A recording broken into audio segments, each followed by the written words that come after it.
Welcome to Streams of Income with self-help author Ryan Rieger. For the next hour, you'll hear proven methods for how to live the multiple income streams dream. Ryan is passionate about helping others discover their gifts and start their own business. He's published 5 books, and his courses and group coaching programs have changed the lives of thousands of students all over the world.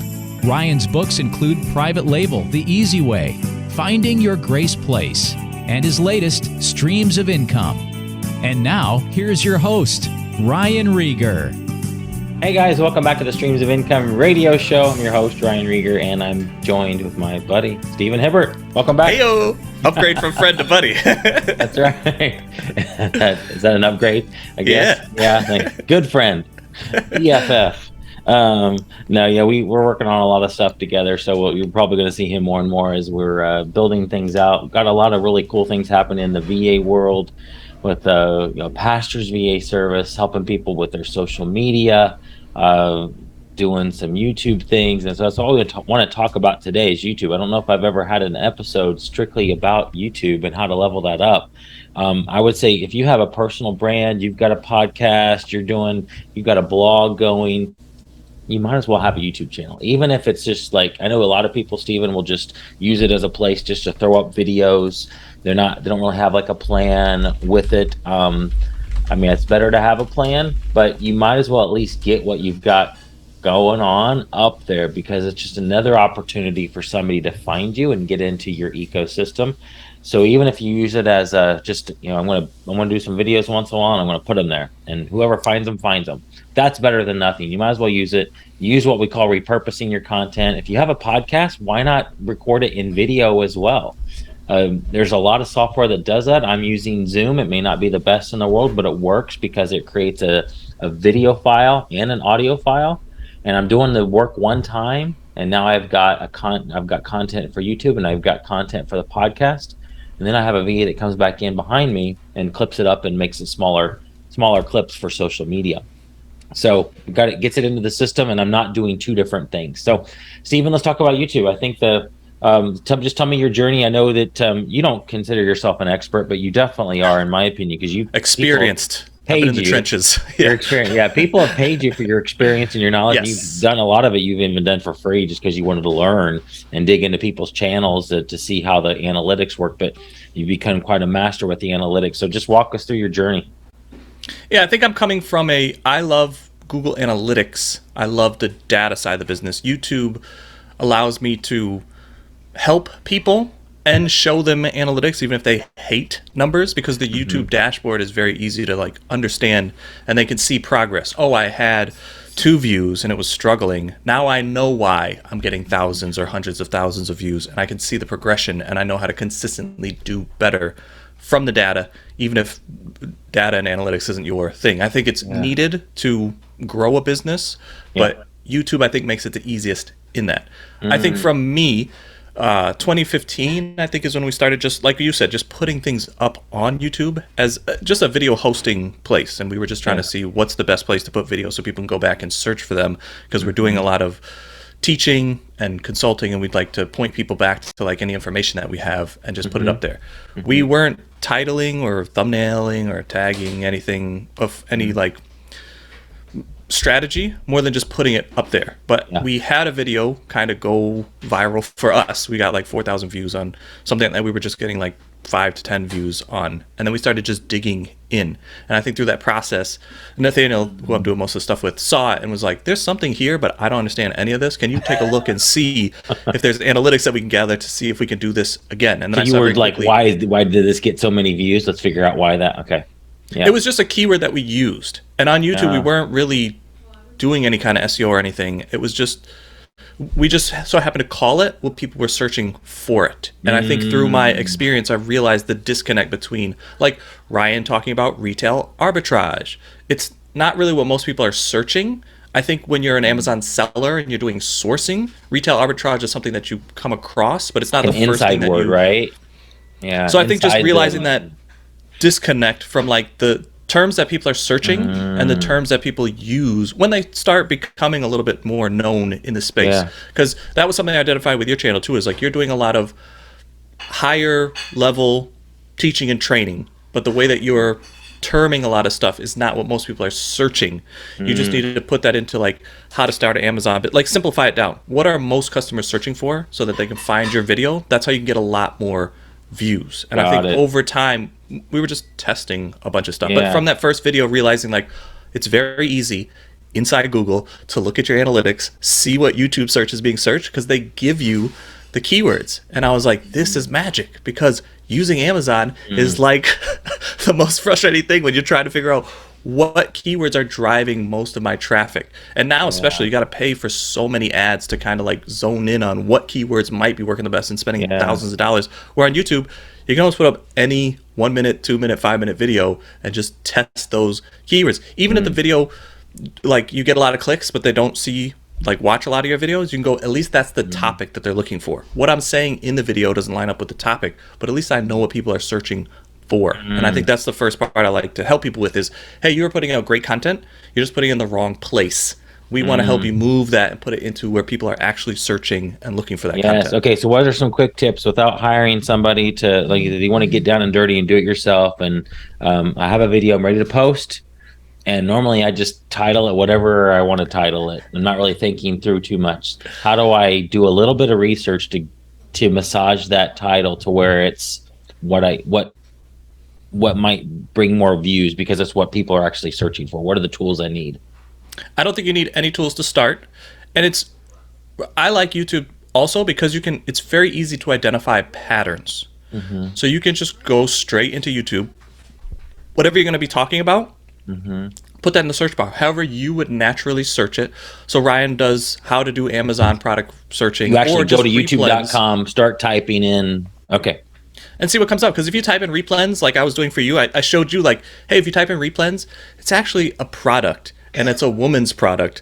This is not what you should be titling your videos. So if you put something in and the videos that show up are not what you're talking about at all, maybe there's a different term. I guess this depends on your audience. Should be looking for. So like if my goal is to only, I'm only using my YouTube channel to support like my current Amazon seller students, then, and I'm pointing people to these videos, I don't really care about extra eyeballs on it, then it probably doesn't matter what I call it. True. But if I'm trying, my goal is to reach outside people, which most of people using YouTube are trying to reach more customers that way, then you got to think, how is my ideal person searching for this information? What are they titling it, or what are they typing in to YouTube to find this, correct?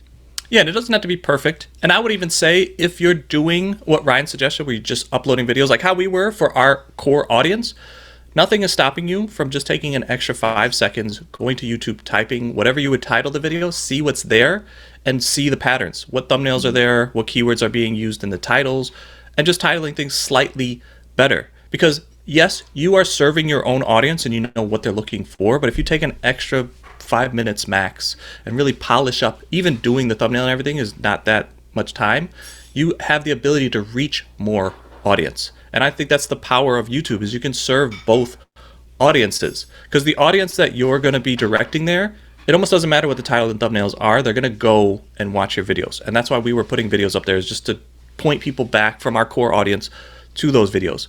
But leverage YouTube. YouTube is a huge search engine. Google owns YouTube. A lot of the same SEO and everything that Google uses is the same for YouTube. If you can just tap into that search engine, you can 10x the views on your videos without doing a bunch of extra work. Just make sure whatever keywords you're using are some type of keywords that people are searching and looking for, more than just your core audience. Like I said, replens was not the right word for you because of the products that came up. So it was just, what is replens really at the core? It's how people do research for Amazon products. Call it Amazon FBA product research, and then just see what comes up there and go, oh, all these videos have over 1 million views. I might be able to rank here, but at least let me title my video like that, so it gives the YouTube algorithm something to see where this video should go, and then YouTube will tell you where those videos should live through your own analytics. That's good. Does YouTube have the suggested search like on Amazon? Like if I'm looking on Amazon, I'm looking for titles, and I start typing in white sofa, it'll automatically suggest white sofa with armchairs, or white sofas with ottomans. Okay. Are those suggested search terms something that somebody should be paying attention to as I'm typing in how to do Amazon, and then it starts populating some other options? I should be looking at those as clues. Yeah, and you just pointed out something that's why I love using YouTube so much. It is a search engine, and it's mostly how to, what is, versus, best, worst. There's like a couple ones that I would start with. So if you are trying to think of like video ideas, how to space Amazon, and then just see what autocompletes. Because it's almost like this people that are searching are cutting grooves into YouTube searches. So as soon as you do how to Amazon, you're going to see what most people are searching for from most to least in the search bar. Yeah. It doesn't always query like that, but most of the time that's what is happening. If you put it Amazon and then space FBA or Amazon space research or Amazon space anything, you're going to continue to see what they suggest. And if you hit space and nothing else comes up, that should be a good long-term title to see what's there. Then if you hit search and let YouTube pull up that query and go, what do the videos look like here? What are the thumbnails here? What's the common color? Yesterday we were helping a client and they were doing Keepa stuff. And then he didn't have the Keepa name in there. He didn't have the Keepa logo or anything. He just titled it like how do you look at graphs. And I was like, you're not even your own audience, they don't know what you're talking about. So I was like, just put the Keepa keyword in there. And it's not just Keepa graphs, it's how to understand and read Keepa graphs for Amazon FBA. So that was the title that we added, and it already is getting a lot more views and a lot more click-throughs by positioning the video better. Because no one's searching for that. And this was another thing helping a lot of churches. Like churches always put up Sunday service and then the date. It's like, that might be great for your core audience, but nobody that's searching online is typing in Sunday service like September 21st. What was that service about? Even if you're a pastor, just put what that service was about as the time. You don't have to do any research. Just don't do that. Just put keywords in there and see what comes up.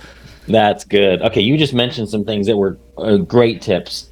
Go through that list, the how to, the versus, because these are, if you're putting videos out on YouTube, these are ideas for creating new videos. So how to. They're prefixes. I call them buckets, like video buckets. Normally people are searching Amazon through those core ones. The how to, what is, versus, and then best and worst. Those are like the top five prefixes that people are searching on YouTube. There's a long list of other ones. That's gold. But if you're just trying to gather ideas, if you have a idea for a keyword and then you type in like how to and then that keyword, you don't even have to do like how to the specific thing, because you could just type in how to Amazon and then they will autocomplete before, after, in the middle. Like they'll give you a lot of information just from hitting space to see what autocompletes inside the YouTube suggest. Okay, in Amazon, we talk a lot about finding those golden gaps and like an underserved product, an underserved ASIN, where I can put my product in and it's not like I'm going to have to spend money on ads because people are already searching for these things. Yep. What, in your opinion, is a good gap there? Like, is it easy to, on a podcast, to explain, like, if you type in something and you see videos that aren't relevant, or is there certain metrics to look at to say, it looks like I might have found a gap, let's place a video here to see how it does? I don't know if there's enough time on this call to tell like exactly how to do that, but here are some guidelines that I would look for. If you're typing in things and you're hitting space and you get to the end where it's not auto-completing anymore, and you search that on YouTube and see what comes up, something that you can look at is the amount of views on that video. Because if you go all the way down that line and hit enter, and all 10 of the videos that are on there, the top 10, don't have more than, say, 100 views, it might not even be worth your time to create that video because not enough people are interested in that topic, period. Okay. But the flip side could also be true. If you type in like how to start an Amazon business and you hit enter, and each one of those videos has 100,000, 200, a million, and you know most of your views only get 100, it's going to be very difficult to put a video there. Now, you want to shoot somewhere in between that. Each niche, each industry, each thing is a little different, so it's going to take a little bit of time. If you do this for a week, you should understand like, oh, most views in this Amazon space have 1 million views. I'm going to have a hard time getting any of my videos to rank here. I have to niche down into Amazon FBA or Amazon research or Amazon tools, and then just try to start building something there where there's a lot less competition. And then you'll know once you start testing videos, you'll see, oh, I can rank here, and I can get on the first page of how to start an Amazon business FBA in Canada. This is kind of my space. And then inside there's going to be a bunch of questions: how to ship from Canada, how to ship to Canada. You'll see a lot of those, because then you can look at their competition too and see, like, hey, this guy has 100,000 views. What other videos does he have? And then you can start pulling from that and say, oh, I should also do these videos, because there's a large gap here where there's one other person, and I can also put my 2 cents into this. It's not just one authority, and that's the authority forever. YouTube is looking for the best person to answer that question. When you find there's just like 3 people in there answering most of those questions, you can throw your hat into the ring and then sometimes gather a lot of views. Because for me, when I research something, like say I want to, like when I was fixing the pool pump, how to fix the pool pump, I'm not just watching one video. I'm going to watch like 4 or 5 of those videos. So you're all getting the same view, because it's one person going in and watching all those. Then the one that I connect with the most, go deeper with him. But me might connect somebody with different than Ryan. Ryan might like somebody that goes, you know how to fix a pool pump? Call the pool person, don't touch it. And that's the advice I should have took, but I didn't. I was foolish enough to go, I can figure this out. Now I regret it, because I was like, I should just call the nice man, come fix it. This is not my specialty. I should be out there trying to figure out a pool pump. That's awesome. Oh man. I want to go, you've talked to a lot of people that need help with YouTube. So I want to make sure that you enter anything that you think we should be asking here and talking about. One question I know people ask is, how do I make money on YouTube? And I know you get a certain point in your subscriptions that you can actually monetize the channel. What's your thoughts on actually making money on YouTube? Is it worth even going towards that? Or do you feel like YouTube, for most people, is just a platform that you should send them back to a course, a membership, products that you have, versus trying to make YouTube your business? I guess I'm always asking the clients, like, what is your goal? Like for you, gaining money from YouTube monetization is not something that you really want to be doing. You have products, so I'm interested in that, but I don't know. It sounds like it'd probably be a gargantuan task. Like I'd have to shift much of my focus over to that in order for that to be a large stream of income, correct? Yeah, it's not worth your time, energy, and effort to do that, because there are a lot more lucrative things in your business that you can be doing than worrying about the YouTube monetization. So I always put it on, what are your goals for YouTube? I think you can be a YouTuber, like an influencer. There's enough money to be made if you're focusing in on that. But sometimes the things that make a lot of money are not things that you're passionate about. So there's a duality there. And sometimes the thing that really passionate about, there are no affiliate marketing things in there. There's not really any money in there. So I think it's just up to you. Like, do you want to use YouTube to maximize your dollars per hour? Then you might be talking about things that you don't really have a passion for. You might be doing brand deals that are not really lining up with what you like to do. This is something that is the duality in the YouTube space, is like, do I go after the money? I think it's in all entrepreneurs, like, do I go after the money or do I go after the passion? I think you can use YouTube for your passion, but you have to use YouTube like a marketing platform. It's a long tail search engine. I mean, I guess it is kind of in the social media space, but I see YouTube as a long-term search query, and it helps you go viral. Not just like if you put something up, you get 24-hour window. You can put something up that's solid.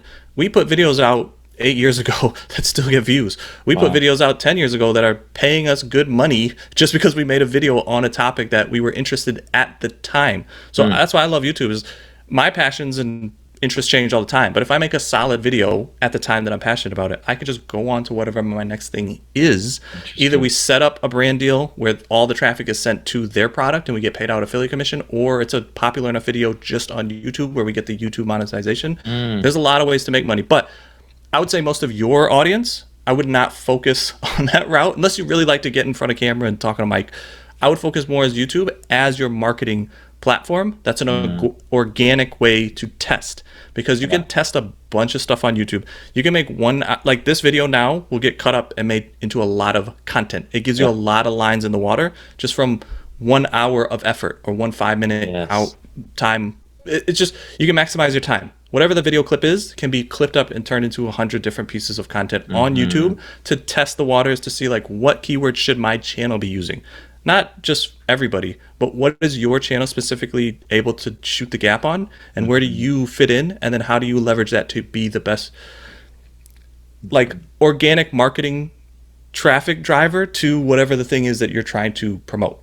Yes, that's good. I feel like a lot of people have a fear of, they look at other people doing YouTube and it's like, wow, that looks like, that belongs on my regular TV. Like it's so high quality. Like I would never be able to match that. The lighting's amazing. And that's all well and good, but my videos aren't like that, and maybe they should be. I don't know, but encourage the person who's like, man, I'd love to do it, Steven, but I'm not there. I don't have the team. I don't have, that intimidates me to do those fancy videos like that, but it doesn't have to be like that, right?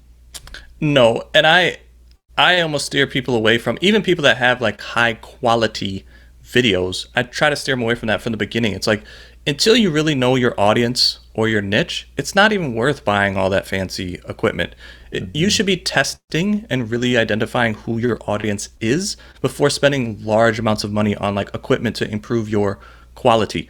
I always say you could have the best shot video, the most cinematic, but if nobody can find it, you've wasted a lot of time, energy, and effort. Versus, and I think everybody's seen, especially with the TikTok age, someone just has a phone, says a couple of things, and it gets millions of views. That's not the most polished video. It's just because people can find it, search it, or share it. Yeah. Those are more important to me than the high quality of the thing. So anybody that feels like, oh, I can't do it because I don't have a fancy camera. If you have a cell phone, even an old cell phone now at this point, like cameras have come so far, you can shoot a video and get that information out. What you're really trying to do is find how you connect with the audience. Yeah. Test those videos. Take that minute-long video that you did and share it different places. Cut it up. Edit it slightly different. Something that we did when we first started, that same video that kind of went semi-viral for us that had 4,000 views on it was on Amazon CAPTCHA. Now, this was just a question that was asked to us when we were doing a lot of research, and the Google bots were seeing that you're doing a lot of queries, and then they would ask you, are you a robot? That's called the CAPTCHA, is like the checking. Yep. Because we were doing so much research, we were triggering that, and we found a way to get away from that so we wouldn't have to trigger it, and we were just talking about that in the video. That video took off because a lot of people are doing a lot of research, and that was the one that was going off. Nathaniel just made another video almost saying the same exact thing, but this time we put a thumbnail on it. We put a little graphics into it. We had a call to action at the end. And that video had 10 times the amount of views almost in the first week than that video had at the whole life of it being up for probably a year before that, or 6 months at least before that. So you're just looking for what's going to resonate with the audience, then double down on that. But your first goal, especially if you're just starting off on YouTube, is find the audience, understand the keywords. YouTube analytics, if you don't even understand it, just go in there and start poking around. They make it very user-friendly. It's got an amazing UI, user interface, where you can look at the graphs. You can see what's working. They give you a 10,000-foot view, and then if you click onto each video, they give you analytics just for that specific video. You can see and learn so much. Oh, I thought this video was amazing, but I see people watch all the way up till 2 minutes, and then all the traffic drops off. What did I say in the first 2 minutes? Or people skip to the 8-minute mark. What did I say in the 8-minute mark? Oh, I should make a video on that. It's very user friendly to know like what's working, what's not working. Unlike Amazon, where I was always frustrated, like something's really working, but I have no idea, so I don't know how to double down on this information, or I have to pay thousands of dollars in ads to really know what's going on. Like YouTube is free, and you can test a bunch of stuff. And even if you upload the same video, changing out the intros and the call to actions, or even editing the video a little bit longer, you can make a ton of content from one single, what we call pillar content, and then just test a bunch of the waters. Okay, let's pretend that you're going into the back end of most of the people's YouTube accounts that are like what mine was, where it's just kind of there. I just don't, it's not like a focus. Of course I'd love to have 50 million subscribers, but I don't know how to get there, and I don't know. I just don't see that happening. But I want to get more eyeballs on my stuff. Let's go through each section. Like, when you do an audit, like, let's talk, get some, you've already given some awesome tips about how to title it better, but give me an idea of, if we walk through each element of a YouTube channel, what are some things that most people aren't doing that with a simple tweak, like you talked about, can sometimes 10x their number of views? So kind of methodically go through each section, that somebody listen to this, like maybe they're the social media manager at their church and they're wondering how they can level up their church YouTube channel, or I'm just a business guy. I have a podcast and I just throw up the videos up there, but I don't really have a plan for it. I'm not doing the thumbnails. I'm just letting it auto generate. I'm not really do much tagging and descriptions. I put a tiny description, but it's nothing fancy. So walk us through each of those, because I think this is going to be amazing for folks listening to simple things they can do to level it up. I would say across the board, because YouTube has come such a far way from the original what it was, there's a level of quality expected on most YouTube channels, like banner, logo, basic thumbnail. Like there's just like a quality level that I think most people, when they're watching YouTube, are expecting at least. So that when I go to my YouTube channel, there's a banner at the top. It's the same color that they would see on my website. So there's some consistency there. Okay. That's good. So I think this is the thing that trips people up, because the next question I always get asked is, well, how do I do that? And I go, what you should be doing is looking at your competition and at least trying to level up to your competition. I don't think you have to do 10 times what your competition is doing, especially in blogging. I like people like, oh, what I need to do is write a blog twice as long. I need to have twice as many key. Right. I don't think it needs to be that, but you have to at least be at the level of whatever the competition is. Personally, if you went to a website that was built in the 80s where it's like all the HTML, the sparkles on the side, the music auto plays, you would leave, because you're like, oh, this is old. This is outdated. This is not anything I want to be a part of. Like, you don't have to be the newest, fanciest website, but you just can't be a dinosaur in the space. So I think most people don't have a banner, don't have a logo, or have those things poor, and they're just like not even doing the basics. At least do the basics. But then on top of that, I would just look around at your competition and see what they're doing. I'm not saying copy exactly what they're doing, but just go, how can I elevate myself to at least that level? So if somebody clicks on or finds or does a search and my video is standing next to his video, I have just as much chance of getting that click. Now, it's hard to go internally to go, oh, should I use red or should I use blue or orange, or what's the perfect color? Just make sure if he's using his face and some colors and 2 words, do something similar. Use your face. Like, don't be a faceless channel if most people want a face, and don't have your face on there if they want the information of like what is cricket or how to play cricket. Like, someone's face on that video is maybe not going to drive it. It's like maybe a cricket player or rules of cricket, something. You just go and see pattern match, type that stuff in and look at it. What is your channel in? What's the industry? You can go in and do a more specific search inside YouTube and just see like channels, and then search those channels, see what they look like. Good. Get your level to be compatible to their level. So then look at your competition, upgrade. What do they have in their descriptions, title, tags? Okay, cool. Let's jump into each video. The thumbnail. What's the easiest way for somebody who's not a graphic designer to put together a thumbnail that looks okay? This is where I tend to tell people, like, hey, if you're not a graphic designer, hand that work off. Hire us to do the VAs to do that stuff. Now, if you want to do this on your own, you can find Canva, or Adobe has, I think it's Adobe Express, which are the free graphic design web-based. And then I would, inside there, they have a lot of photos. So say we're doing one on Amazon. I would type in Amazon into their little photo thing to see what comes up and see what's there. And if you can't find something that matches, do like warehouse if you're talking on the warehouse, or shipping if you're talking about the shipping, and then find a actual photo in their free photos they offer to use as a background. If most people have their face on there, get a high quality picture of your face. And even in those softwares, they do auto cropping, so you can crop your face, have that background, and then put 1 to 3 words max on the thumbnail. I know a lot of people have a lot of different sayings about this, but the 1 to 3 seems to work best for us across all the clients that we're helping. And then titles that play nicely with your thumbnail keywords. If you're doing one that has like best Amazon products as the thumbnail, don't have those same exact 3 keywords in the title. Do something that's comparable to that, so you're getting the max stretch on the So you don't SEO. put your whole YouTube title on the actual thumbnail image. Okay, so give me an example. On this episode, we may title it How to Level Up Your YouTube Channel. Let's just say that's what we call this podcast episode, and that's the title of my YouTube episode. How to level up your YouTube channel. So what might you put in? Just guess. I know you would go back and do research and spend 5 minutes to come up with keywords, but what might I would take that title and put it into YouTube and then see what's there, and then like get pattern recognition to see what's there. But off the top of my head, I always like the like this versus that. So I would have it split down the screen and then like pre, and then do like an after. So before or after, or this versus that, and just have something like that to be the thumbnail. Because what you want the thumbnail to do is grab the attention of the person, because they're either going to be scrolling on their phone or on a website of just, not on a website, but on their computer, just scrolling through. You want your thumbnail to jump out at them. Then the title, if they hover over or they see it next to it, they'll go, oh, how to level up my YouTube. I'm interested in that. So the thumbnail is really trying to just grab the eyeballs.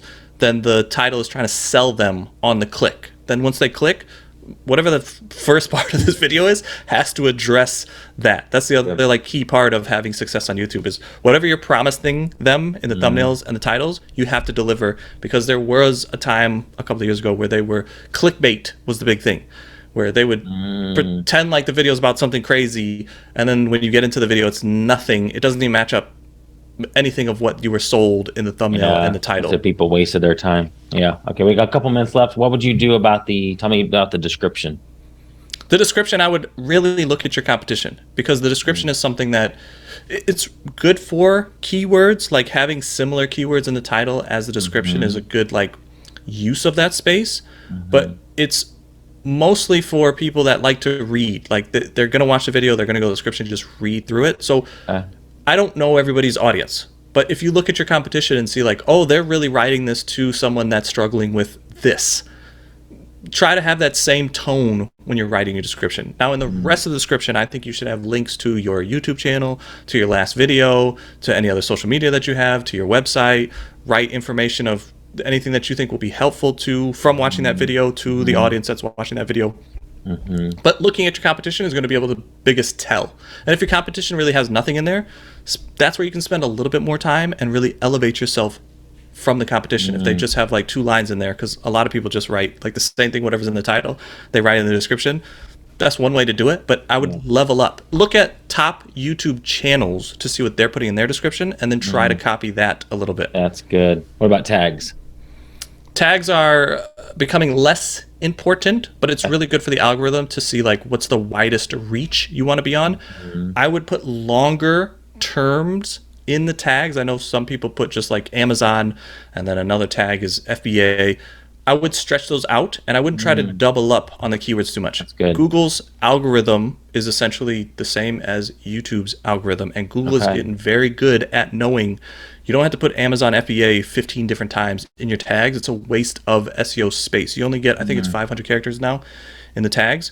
Try to get the 500, maximize the 500 in long-term search keywords that are not the same keywords that give you the widest reach. Because what YouTube's going to do is try to put that video in a lot of different places very quickly, identify where that should go, and then that's where they tell you, hey, people that are searching this keyword, because we saw it in your tags, we saw it in your title, we saw it in the description, this is where we're going to put it. But the YouTube algorithm and the Google algorithm is amazing, because even if you have no tags and you have like 2 words in the description, they'll still be able to pull keywords out and tell you where that video should live. Wow.